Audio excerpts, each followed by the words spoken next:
শুভেচ্ছা। আমি চলে আসলাম আজকে একটু মাঠে ঘুরতে ঘুরতে। তোমরা জানোই পরশুদিন রং দোলে রং খেলার মানে বেশি দিন নেই রং খেলার, সবাই আনন্দ করো রং খেলাই। আর আজকে আমি একটু ঘুরতে ঘুরতে চলে আসছি একটু মাঠে।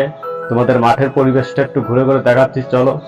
আর এই তো ওই সাইডটা কত সুন্দর ধান টান লাগিয়েছে, হেবি সুন্দর করে, দেখেছো? কত সুন্দর একদম ধানের চারাটা লাগিয়েছে। বিশাল বড় একটা বিল মাঠ এটা, ঠিক আছে? সাথে থাকো।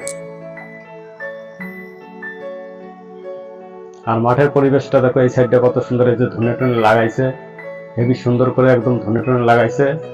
আর এই সাইডটা পুরো একদম মাঠের পরিবেশ কত সুন্দর, একদম মাঠে যে ধনে টনে লাগাইছে একদম বিকেলবেলা। আমি বিকেলবেলার সময় মাঠের দিকে চলে আসছি একটু বিল মাঠে।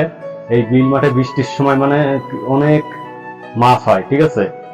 পুঁটি মাছ একদম, লাঠা মাছ, তারপরে হচ্ছে এই হাঁটু পর্যন্ত জল হয় এই মাঠে, ঠিক আছে? আমি চলে এসেছি আজকে মাঠে একটু ঘুরতে ঘুরতে, তার সাথে তোমাদেরও আমি একটু দেখাই মাঠ, একদম মাঠটা কত সুন্দর। চলো তোমাদের ফুলের চাষ দেখাই, কত সুন্দর একদম গাঁদা ফুলের চাষ, ফুল ফুটে আছে, দেখেছো? এটা হচ্ছে একদম গাঁদা ফুলের চাষ করেছে, কত সুন্দর একদম ফুলগুলো ফুটে আছে গাছে, হেবি সুন্দর, দেখেছো? কত সুন্দর একদম। খালি তোমাদের চাষবাস দেখায় একটু ঘুরে ঘুরে, দেখেছো? খালি এরকম ফুলের চারা টারা কত সুন্দর লাগিয়েছে, হেবি সুন্দর করে, ঠিক আছে? তোমাদের একটু চাষবাস দেখায়, চলো। তোমাদের ওইদিকে এরকম গাঁদা ফুল হয় নাকি কমেন্টের মাধ্যমে জানাবা, ঠিক আছে? তোমাদের ওই জমিতে, ঠিক আছে? কত সুন্দর একদম গাঁদা ফুলের চাষ।